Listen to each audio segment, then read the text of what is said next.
We are at the Perimeter Institute for Theoretical Physics in Waterloo, Ontario, home to the greatest concentration of theoretical physicists since the Manhattan Project of the 1940s, and the site of this week-long conference on our energy future. It's called the Equinox Summit. We are here where leading scientists, policy experts, and industry representatives are gathered to envision a low-carbon, electrified future and to come up with a blueprint to get us there by the year 2030.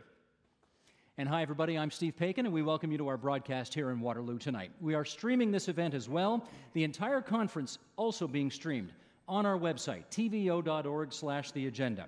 We're also hosting a live chat there tonight on our homepage, tvo.org/theagenda. We hope you'll check out our Facebook page as well in case you want to make any comments. That's facebook.com/theagenda, or you can send us a tweet, twitter.com, and the hashtags you can use are Your Agenda or Equinox Summit. So please join in, those of you who care about energy, the environment. This next hour is for you.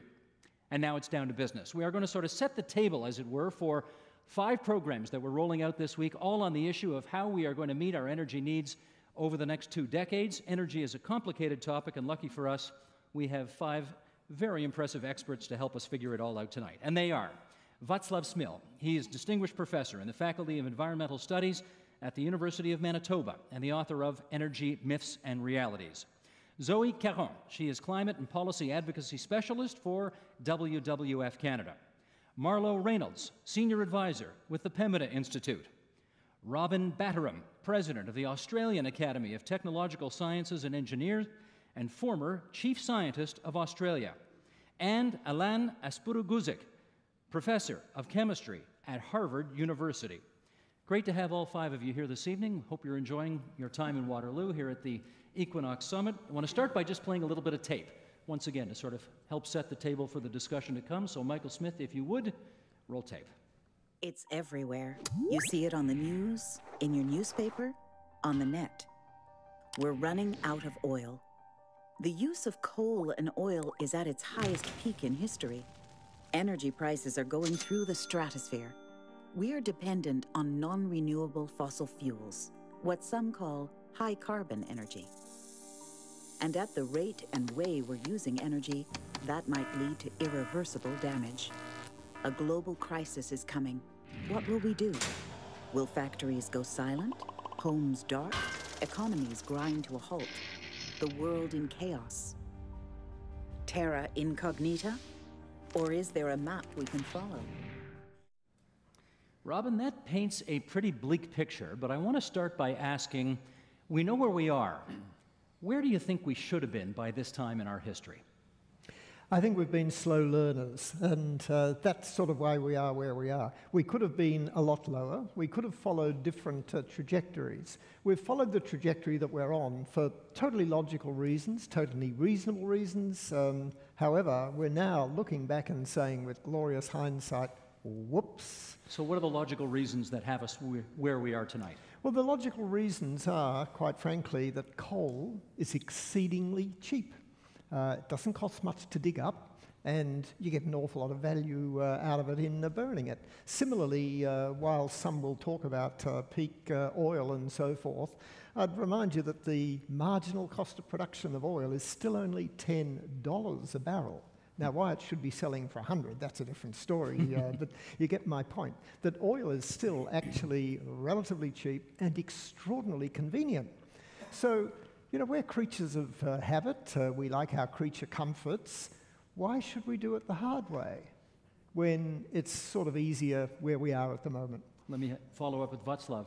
Have we missed numerous opportunities over the years to do better than where we are right now? Well, of course, we could be consuming half as much as we are consuming, maybe even only third much as we are consuming. But it's a matter of choice. People want to do what they want to do. People want to overconsume and more. That's been the leading motivation in this continent. People want bigger houses, people want bigger cars, and industries have been supplying. You look at some of these statistics, it's astonishing what happened within one lifetime. In 1950, I use it in common measures, square feet, which people are familiar with in this continent. Average house in North America was 1,100 square feet. Now the average house is 2,500 square feet, and average custom-built house is more than 4,000 square feet. So these are, and the same happened with cars. And actually our cars, in terms of energy consumption, have been going backwards. They've been becoming less efficient from 1930s until 1975. And then they became more efficient only between 75 and 85. And then between 85 and now, their efficiency remained steady. So we've lost zillions of opportunities to do better. Zoe, I want to find out from you as an environmentalist whether you are depressed about the fact that most people seem to want to do things the easy way. They don't want to make the tough choices, and therefore we are where we are. I'm certainly not depressed, although I do wake up thinking about climate change every day, and it certainly is a challenge, but at the same time, I mean, I'm forced to look forward 50 years, obviously, and so I don't know, I see a very optimistic turn happening, and I say that because I think it took us a really long time to understand that we all had to come forward in this together, as the collective, as the massive people that we are on this planet, and it took a while for public education to really get out there, for books to be written about climate change, for solutions to climate change to be written. That's really just started to happen in the last 6-7 years on a very public level, and now people get it. Most of Canadians, the majority of Canadians now understand the impacts of the causes of climate change, and now we're just beginning to bring in the solutions, and I think that's a huge accomplishment. I wonder whether our friend from the Pembina Institute agrees with that. Well, I mean, I think like any major challenge that society wrestles with, you go through this process of awareness building, and I still think we're only scratching the surface of So we don't get it. I don't think we do get it. I mean, you know, put it into context, you know, if all the scientists of the major national science academies around the world said there's an Earth-killing meteorite that's going to likely hit us with a 50% probability and destroy the Earth, what would be our expectation on our governments and our companies to actually react to something like that? It'd be a whole different level of action, and we're not seeing that level of getting from awareness to knowledge to really deepening into the action side. Alain, do you understand why there has been, by many accounts, way too little action so far? Well, I think what we're waiting for is some a defining moment that makes, you know, it's kind of paradoxical. We might need an emergency, like another big Katrina or something to wake people up. It's kind of sad to say that, but I think when something like that happens, or the oil prices go really high for a long time, not for a peak, then perhaps people will start thinking about it, and humanity can do these kinds of things. Like think about the demobilization that happened in the Second World War. We could mobilize to actually try to change our energy, makeup. Mix. But you know, we still haven't been scared enough, I think.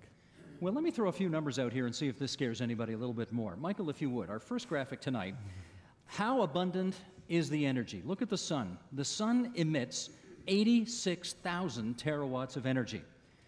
With wind, we could get another 870 terawatts of energy. There are about 32 terawatts of geothermal energy underneath the crust of the Earth. And water could net us another 7.2 terawatts of energy. And we're going to throw around a lot of terms tonight which may not sound completely familiar to people. We're working on kilowatts per hour and this kind of thing. But let's see how we do here. Let's do a little definitions as we go here. What's a watt? Energy is like water volume. Power is like water flow. Remember that tonight. Power is measured in watts. So how do we measure it? 1 kilowatt is, of course, 1,000 watts, and that's enough electricity to power a toaster. 1 megawatt is 1,000,000 watts, and that's enough electricity to power a small town. 1 gigawatt is 1,000,000,000 watts, and that's enough energy to power about 1,000,000 homes. 1 terawatt, you'll hear a lot tonight about terawatts, that's 1,000,000,000,000 watts, and global power consumption, people argue about these figures a bit, but let's go tonight with 13 terawatts, 13 trillion watts. In the year 2050, global power is estimated to be needed to be 30 terawatts, more than double where we are today in the next 40 years alone. Okay, Alain, that sounds like an enormous undertaking. You work in solar energy, as we saw from that graphic. Solar energy is plentiful. Could we really have been much further ahead in developing solar as a potential energy source than we are right now? Well, yes, I mean, when we got scared back then in the 70s, the United States created, for example, the National Renewable Energy Laboratory, and there was a big source on research on this. But then the political winds changed in the 80s, and then the funding just was depleted, and solar was not something that somebody looked at and researched. Now go to any department, and now people are doing research again in solar and battery technology and so on. So there's a resurgence on research. But we could have researched the technology 30 years ago or something, and we just basically didn't advance too much the technology in solar, I think. So should we be closer to harnessing that solar power?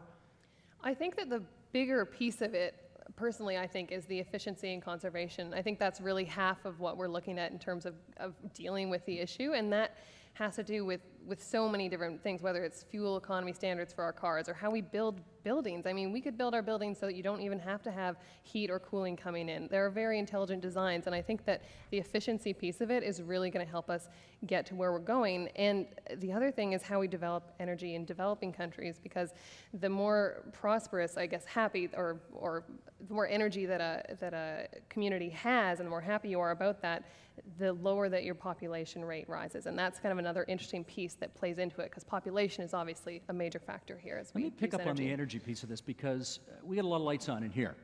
And Michael, I don't know if you can go to a wide shot here and show the room, but we saw some videos yesterday at the opening ceremonies here where they talked about coal-fired generation. When you put the coal into the furnace and the furnace starts to burn, do you know how much of it goes up the stack?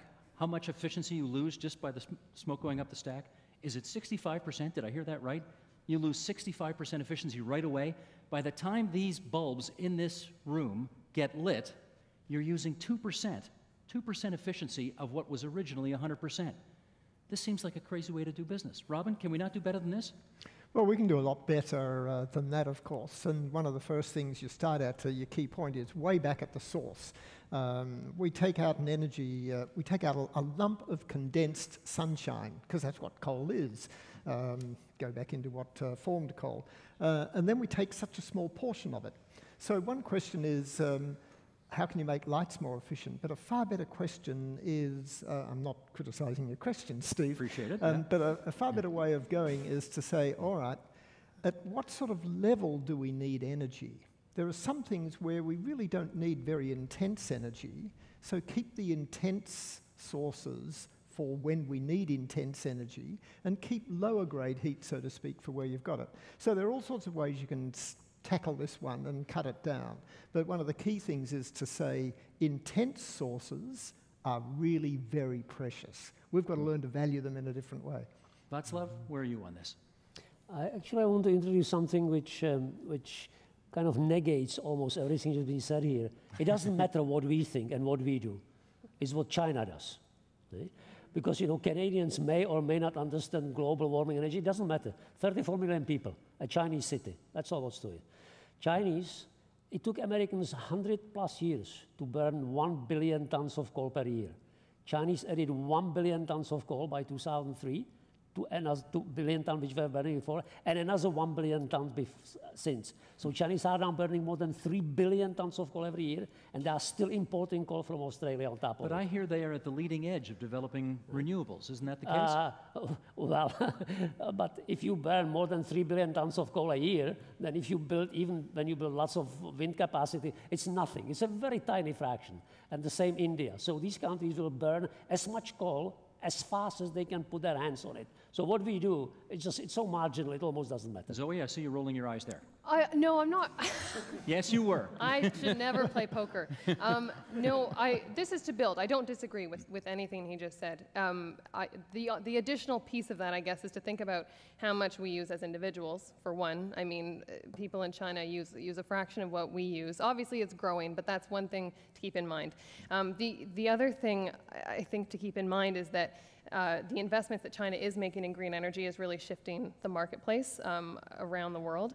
And the third thing is that Canadians, while we are a very small piece of the global population, I think that there may be more than we think to our renewable energy potential in Canada and what we could stand to deliver to the United States. And that's a huge, massive piece of potential in terms of shifting where energy comes from on the face of the planet. So that's a huge piece that Canadians should really be looking forward to. It's not just us, it's what we can deliver. Okay, so Marlo, which is it? We're insignificant in the whole scheme of things, or we've got a leadership role to play? I think it's a real combination of what Zoe is saying is, in the Western world where we are heavy consumers of energy, we have to drastically redesign our infrastructure, our homes, our buildings, how we move ourselves.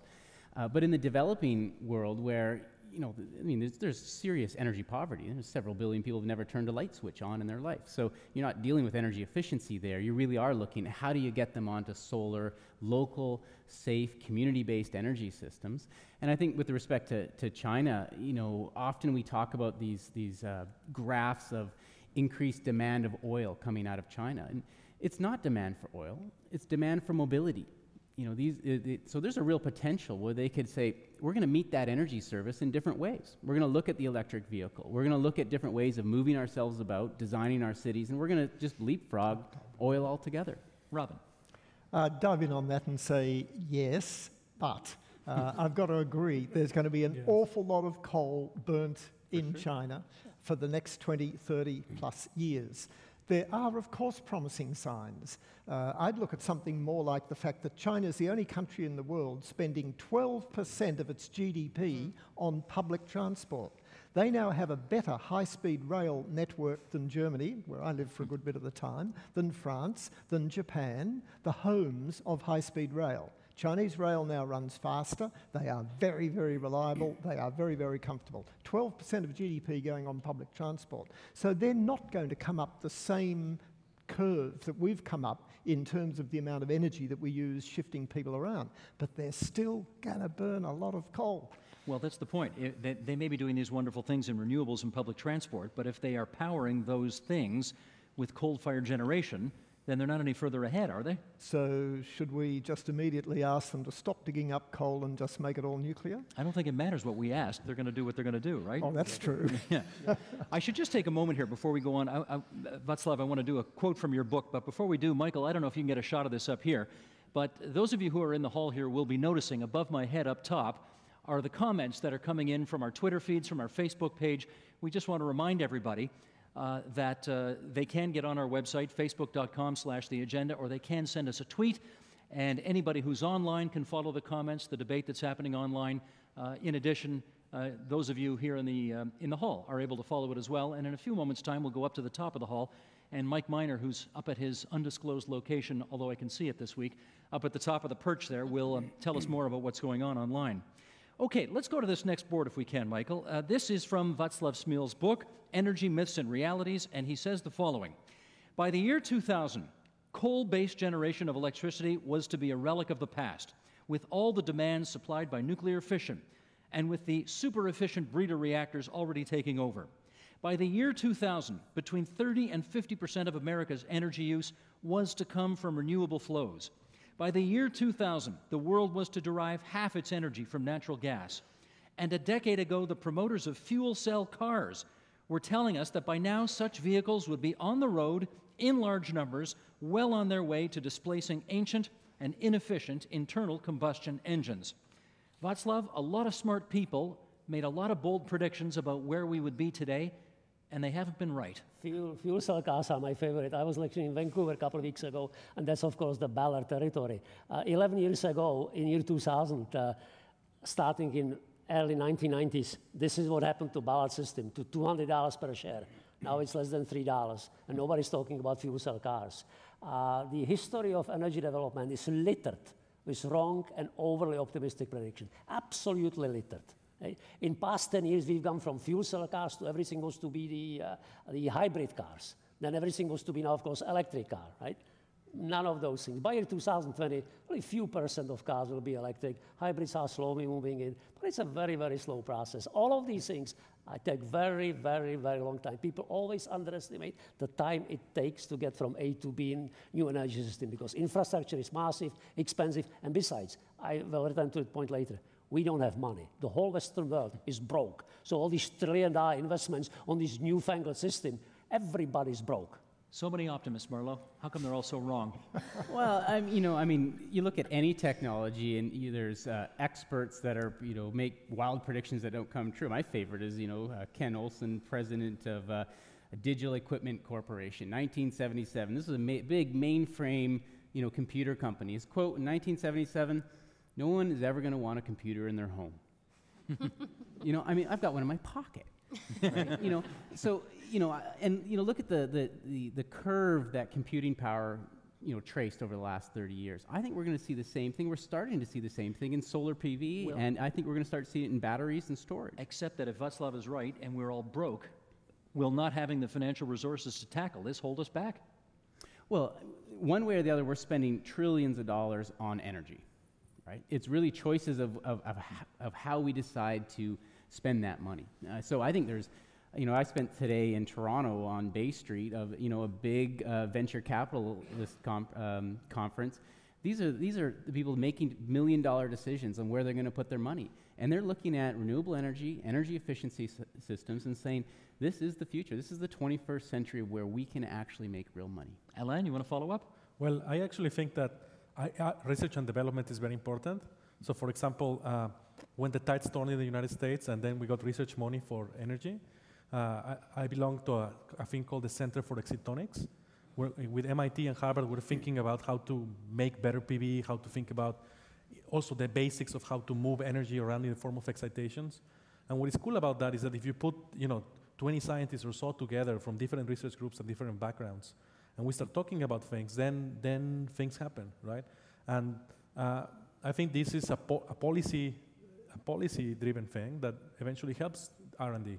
So I am optimistic in the sense that perhaps not with all the money, Václav might say we are broke, but perhaps with a decent amount of money, compared to, for example, war or something like that, just a fraction of that will take us a long way to accelerate R&D.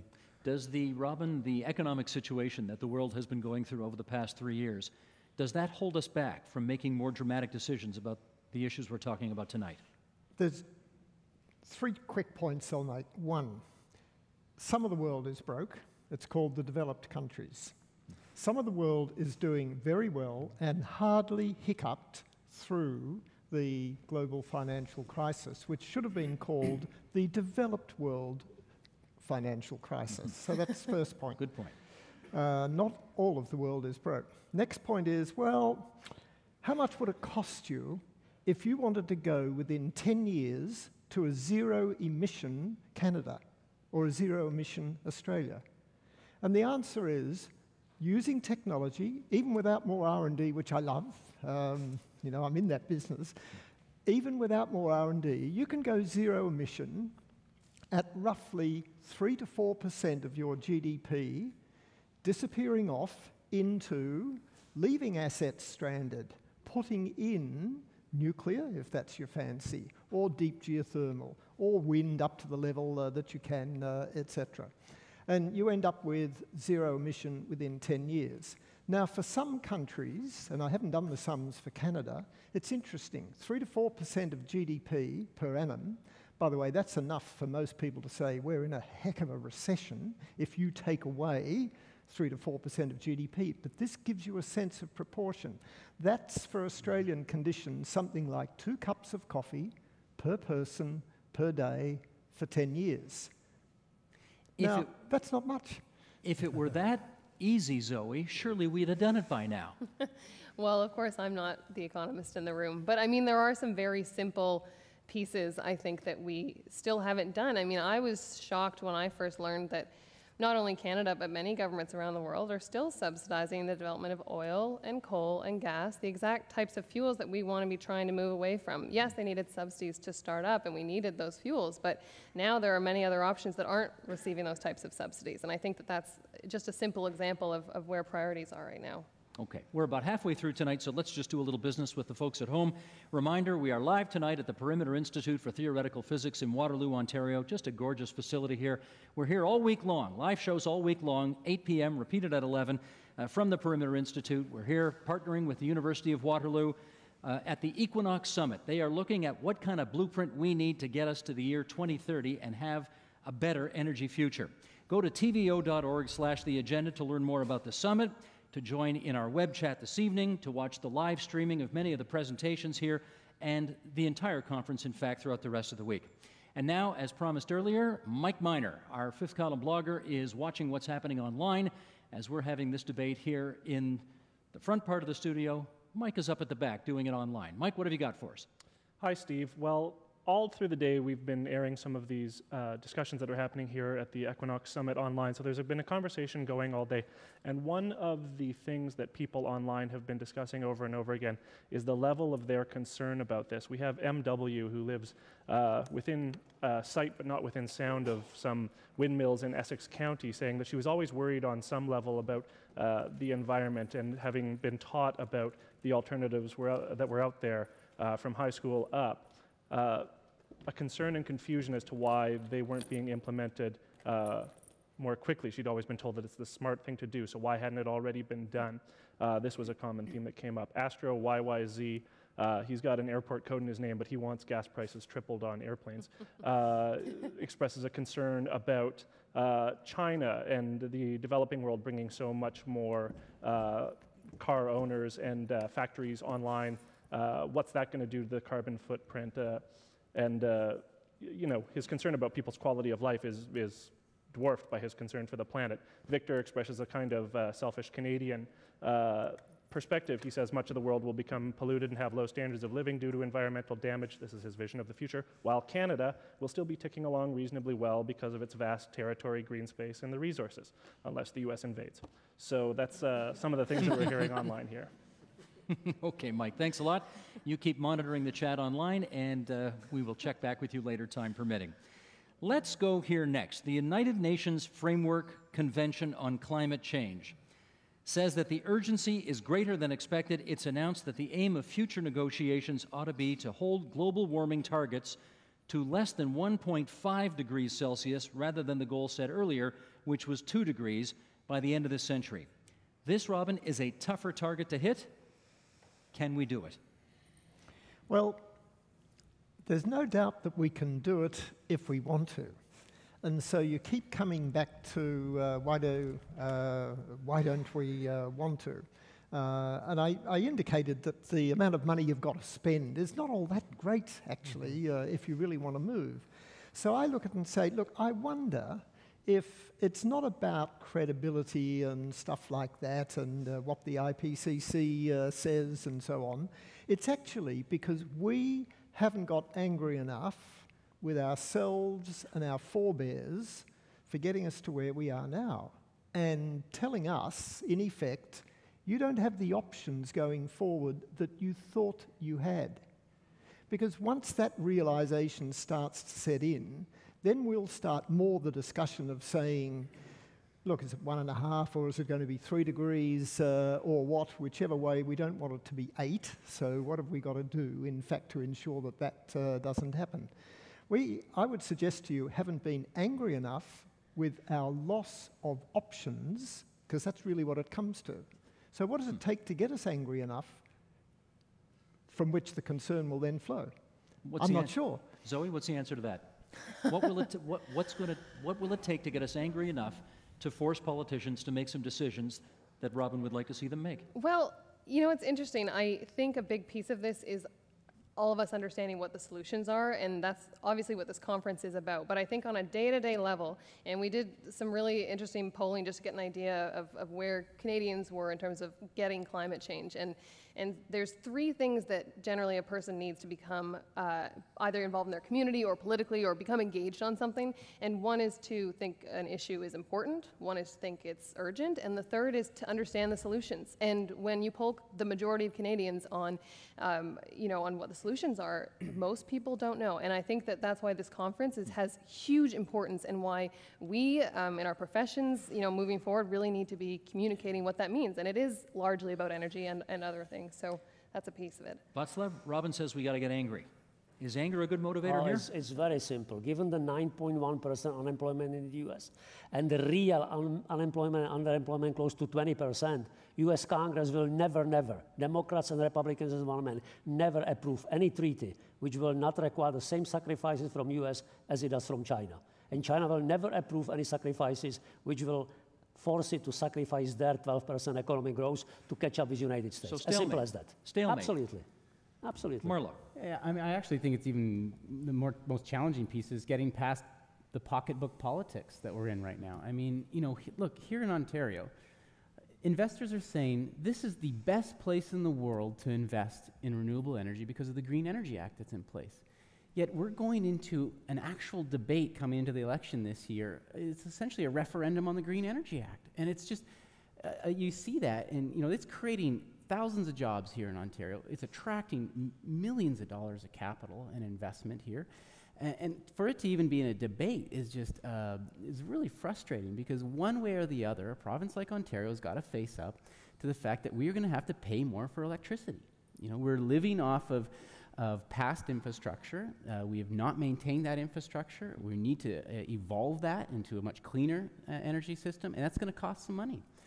So until we get past... But it turns out that in Europe, there is a vast experience in Spain, in Germany, in Denmark. These green jobs are not so green. They don't last so long. And as most of the government-created jobs, they cost $250 million per person, and they don't last forever. So, the green jobs, there is lots been written about European green jobs. But that's not held up with the fact that Germany just announced that they're going to completely phase out nuclear and replace it with green energy. So there's an increasing amount of confidence. We'll see. Come back in 2022. We'll talk about that, right? They will buy more French nuclear energy. You can be sure of that. But there is a great debate. I mean, I think you've touched on the fear that people have here, is that the green jobs that are coming, A, may not be that permanent, B, may not be that good paying. Is that proper grammar? They may not pay well enough. And C, we're subsidizing them too much. Well, a few things on Germany, because I also live in Germany as well as Australia, and I've got a house there. Let me say that on the roof of our house in Germany, there are some solar heating panels. I regard this as economic nonsense, especially as I had to pay for it. Especially in wintertime, which is when you need the hot water in the heating system in the house, when it's covered in a metre of snow. There's sunlight that doesn't get through a metre of snow. Furthermore, in the summertime, when you do need a little bit of water, and I found that the marder, which is what is it in English? Weasel? I've never had to translate it, so I'm not sure. It's a little animal that's sort of like an overgrown rat. And it gets up onto the roof and it chews off the insulation on the pipes that are meant to carry hot water. So what happens when the temperature's a bit cool? Your water without insulation around the pipes gets cold. I wondered why the thing wasn't in summer even producing any heat into the system. And the answer was that ... Mauder had been up on the roof about a week after the insulation. So, but coming back to the economics thing in Germany, they have at least done some fairly careful sums fairly recently on whether there's been any dividend out of having the massive, and most people would say, myself included until I saw this latest study, ridiculous feed-in tariff levels that they've had. And the opinion is that when you take a whole economy into view, just the green jobs alone don't add up. But when you take the changed attitude of the public, the changed habits that they have in using the public transport more than perhaps driving the car every time, and when you factor in a whole load of, you have to factor in an awful lot of indirects, and that's fine, so it just gets across the line in terms of economic sense. But I think it's a pity, quite frankly, when we've got to resort to very deep, not I've got anything against economists, when you've got to get into very deep economics to prove something that should be pretty simple. Namely, we want to go in that direction, we know it's going to cost us, so let's get on with it. You know one thing I've got to get you to do before we go any further? Because I'll get Mike Miner right now to ask people online how to translate it. Spell that word that you said before. The Mauder? Yeah, spell it. Well, auf Deutsch is M-A-U-D-E-R, Mauder. M-A-U-D-E-R. D-E-R. Okay, Mike Miner, you get on that right now. Get our people online to start translating and get a good one. Marlo, you wanted to say. I think what we're scratching on is, there is no political will to actually get the full cost of energy embedded in the system. We're not accounting for the environmental costs. So the easy way out for politicians, because they're not going to, tax carbon, is to say, well, I guess we'll do some subsidies. But when there's no money, it's hard to do that policy. So I'll be the first to say, eliminate those subsidies on renewable energy as soon as we eliminate all the subsidies around oil sands, coal, natural gas, that entire infrastructure. And then we actually have a level playing field where we can play. We're still, any major energy infrastructure development we've done in Canada, name, hydro, the oil sands, have required nuclear, have required massive amounts of public money to start it up. Why would we think it's going to be any different when we go into the 21st century trying to go to renewable energy? Alain, how does it work in Mexico? What's the energy split there? Well, Mexico is basically a country that uses a lot of oil, uses a lot of coal, a lot of energy that I wouldn't like to use. But a surprising example is Costa Rica. The promise that in a few years, and again, Backlav might say it's a promise, but in a few years they're going to become carbon neutral because they have, quite a bit of hydro, and they can, change the balance in such a way that Costa Rica can become carbon neutral, right? But you've got, the crown jewels there, Pemex, right? I mean, well, yeah, Pemex is good, but Mexico peaked already, and the production is going down. And therefore, there is discussion about we're going to do after, this oil bonanza that Mexico has had for quite a while. Do you think people are seized with this issue in Mexico the way that we hope they are in other parts of the world? Well, right now there are other problems that people are having trouble with, right? Which is, the war with the drug cartels and etc. But certainly, yes, at least the discussion has been started in that country about the situation, yeah. Let me put another graphic up right now, and that is, I wonder whether or not this gets us into some discussion about whether it's better, as some of the environmental movements tell us, to think global but act local. Michael, board number 4, if we could. This is some information, and you folks here in the hall can look up at the screen up top, I think. Kristianstad, Sweden, small town in the southern part of Sweden. They have weaned themselves off fossil fuels entirely. This is a population of 80,000. They use no oil, no natural gas, no coal to heat their homes. They are converting farming waste into biogas, and that's how they're doing it. Zoe, I wonder whether or not, again, as suggested earlier, maybe the solution isn't in some big Kyoto protocol that the whole world comes together to negotiate. Maybe it's individual small towns getting it started. I absolutely agree with the fact that the more local you become, the more effective you are. And even when you look at government policies, I think at international level, it's something like 10% effectiveness, federal 25, provincial 50, and when you get to municipal, it's 90% effectiveness. And I think that really applies at the level of creating change as well. I mean, that's an exceptional example. And I think that even, I can't, I have to agree with Marlo when he speaks about Ontario's example, because that's something that Canada couldn't have done necessarily as a federal government. I mean, that is a provincial responsibility here, and Ontario and Nova Scotia and British Columbia have really taken a lead on this, and I think that's something to be proud of. And even Vancouver, they're taking the municipal action they want to be the greenest city in the world by 2020, and I think they'll do it. Václav, are the solutions more local than global? Do those people in that town, do they produce their own food with cows and use their manure and their feces? I suppose no. I suppose if people eat food we just produce with ammonia fertilizers, with tractors. I suppose they use still electricity from the grid, etc., etc. We are a fossil fuel world. There is no way how you can live without fossil fuels today. It's impossible. The wind turbines are made from fossil fuels. The steel is tower. I mean, the tower is made of steel. The blades are made from plastics. Photovoltaics require a tremendous amount of input in terms of fossil fuel. I mean, we are what we are. We are a fossil fuel civilization. Let's face it. I mean, everything else is a marginal thing. Okay, so we are, and we just should like it and live with it? Is that the idea? It's not matter if you like it or not. It's here. It's convenient to use it, and the people who use 1/3 or 1/5 of it, there is people in Asia, they'll follow in our footsteps and will use more of it. It's damn convenient. It's available at your beck and call anytime. You don't have to wait for it to sun, rise up and down, wind blow. It's always there. It has a high energy density. We can make it very efficiently. We can fly with it. We can float with it. We can drill with it. We can do anything with it. But it's killing our planet. Yeah, that's what we are doing, but that's what life is very entropic, nothing is here forever. We don't live forever. Planet doesn't live forever. Things don't live forever. Does this sound too pessimistic to you? I've only got 4 grandchildren. I'm sure there are people around here that have got more grandchildren, plus minus. It's not the point. My mother's 102. So I think by the way, I took her to London for her 98th birthday, which is environmentally not very sound, flying her from Melbourne to London. My brother had a rather silly notion as to what I was trying to do to her, taking her to London for her birthday, and the answer was she had a good time. But anyway, to get to the point. So I can sort of say, there's a fair chance that my grandchildren, who are sort of aged, doesn't matter, it's sort of, in other words, I can't remember, 4 through 12, something like that, at 102, at about 100 to that age. So they're still going to be going in 100 years' time from now. Now, that's long enough for some of these effects to really kick home. So I look at something like the China thing, and I'm not so pessimistic. I would say we should give this is pretty radical. It's in our interests to be exceedingly generous with anything we develop and let the Chinese copy it or improve it or just plain have it, so that they build it in to their systems with the best practice, the best technology that we can think of. We will as well, by the way, in the long run, we'll wake up and get moving on it.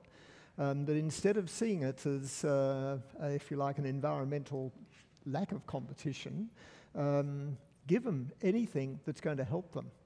Because the idea is we'll lose the economic development and the jobs, but we'll save the planet. Anyway, and if they don't get into saving the planet as well as us, the planet, I take the point absolutely, what China does, and India emerging, and Brazil, and there's a whole line-up sitting behind them, thank you very much. If they don't get into the same act, then turn off the optimism. Marlo. Well, I mean, there's no doubt fossil fuels are going to, play a role. I mean, my colleague to right feels like he needs a hug or something here to sort of bounce out of things a bit. But, quite frankly, as consumers of energy, we don't care about fossil fuels. We care about the services from energy. When's the last time you woke up and said, "Oh, great, the vehicle is on E, it's empty. Kids, let's go fill up." It's not what we don't get a buzz out of that. That's not what, if it's plugged in and it's ready to go, you've got your mobility. So I think it's a great time for designers and entrepreneurs and engineers.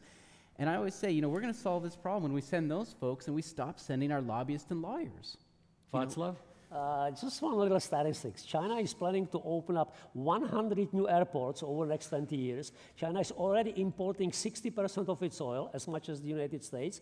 And these planes, China will order about half of all new planes built in the next 20 years. And these planes are not going to flying on electricity from sun or wind. They'll be flying on kerosene made from crude oil. Or algae. Jet fuel from algae. Let's have a bet. Let's have a bet. In the next 20 years, there will be no mass consumption of jetliners flying on algae. Let's have a bet. I bet you any amount of money. All right. I know how to use my odds well, so I'll bet you for 2050, I'll be 77 and understand and see whether we've solved this problem. I said next 20 years. Next 20 years. Let's not I never said anything about 20 years. But what we're talking about is it really starts about vision, right? And that's why what work we did with Tides Canada said, what does a new energy vision for Canada look like? What are you holding there? It's a document called New Energy Vision for Canada. We published it with Tides Canada, a Vancouver, Toronto organization, and we said, what could Canada look like? And we workshopped this across the country, gathering a whole bunch of ideas. I encourage people to take a look at it, see if it aligns with their values and thinking. We're going to be presenting that to the Council of Energy Ministers in July, where we've got all the ministers of energy gathered together in Kananaska's country and in my home territory in the Rockies near Banff. And it is going to be a good, healthy discussion on, what is the energy future look like for Canada? Václav, I got to ask you this. Before saying, hang on, I got to ask the question. You said before everything dies, right? There's a life cycle to everything. Does it not sound just way too pessimistic to say, you know what, we like our oil, if it ends up killing the earth, I don't care if it's pessimistic or optimistic. It's the way it is. These people have choice. They could have bought Honda Civic, but most Canadians buy SUV, which is 18 miles per gallon. That's what they like to drive. And they like to build houses which they cannot afford the size of those houses, and they do it, right? I mean, people make these choices. This is not, this is not optimistic or pessimistic. This is the way it is. Given half the choice, people want to waste as much energy as they can. That's how it is. Okay, but China is closing down old coal-fired power stations and putting up new coal-fired power stations, much more than they closed down, and the new ones are far more efficient than the old ones. And they get a double benefit out of this. One, for the same amount of coal, they get more electrons down the wire, which they sell, and they need the demand. And two, they have less particulate emissions in towns, and the respiratory diseases, which cost them an arm and a leg, go down. So they actually have environmental drivers which are going to drive them. And I'd suggest that if things stay on the path they are, and you start to see far more intense winds and the Hadley cell circulation changes, you won't want to be living in Beijing. It's already bad enough in winter with the dust that's in the air from Mongolia. And you can measure it. People measure how much dust gets into the Pacific Ocean from Mongolia. It's charted every year, and it is going up and up. Speaking of charted, I want to put another chart up. Let's put up, Michael, let's do this one here. Global pressure on energy. Here's worldwide use. We're going to go back 150 years here. And we're going to track how people have used energy from 1850 until present day. And we're going to start back in 1850. You see, it goes along until about 1925, and then the use of gas just explodes. Gas, oil, coal, all the dirty stuff that's ruining the planet. Now, if we took that out of the mix, as we just have on that graphic, those three things are dissolved. Alain, let's start with you here. What alternative energy techniques that we're working on right now seem like the best bet to replace gas, oil, coal, the stuff that's killing our planet?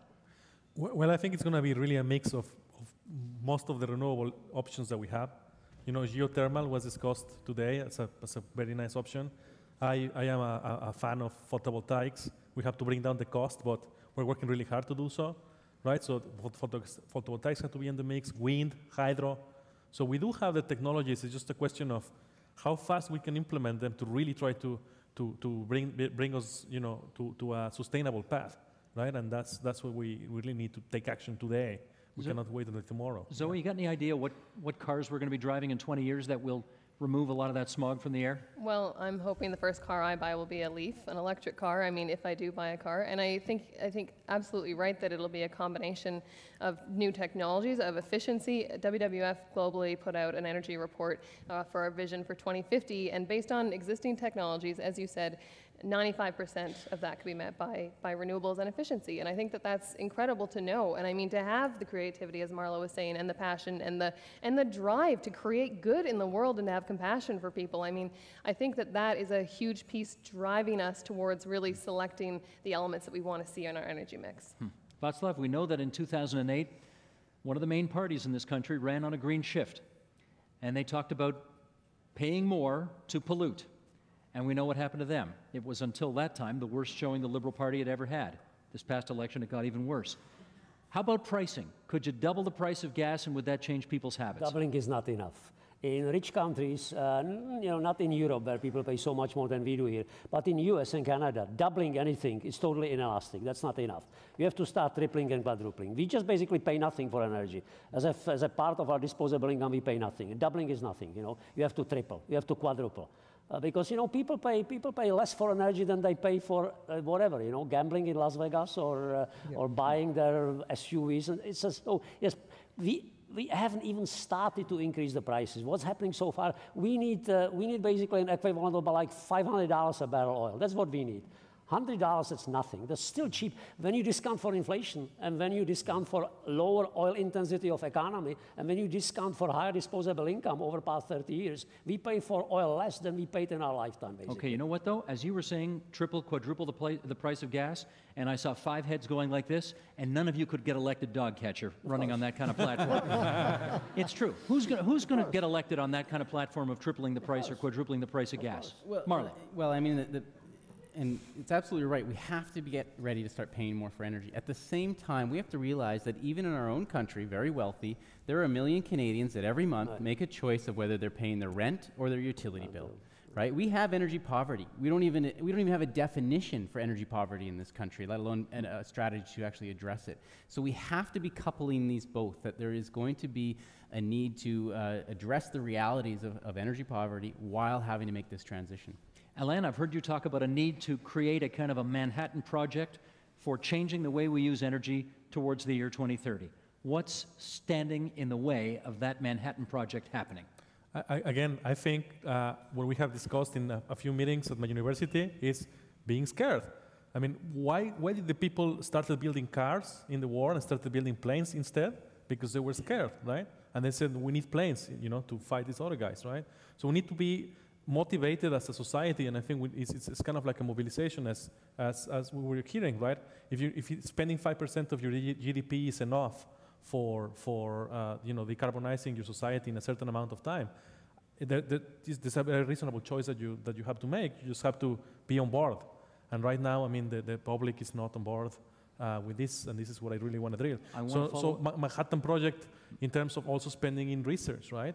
If we make things cheaper, more practical and so on, the learning curve goes faster. We have to install more of these plants to learn how they work, to make them better and so on. and that takes time, and we don't have a lot of time. I want to hear the others on that as well, but speaking of not having a lot of time, we've got about 3 minutes left, which is enough time for me to say, what was that word in German you said before? Mauder. Mauder? Pine, what is it again? Pine marten. The pine marten, the European pine marten. The root of all I got evil. that one wrong. That's what it is. We found out. We found out. We have found the problem. We have indeed.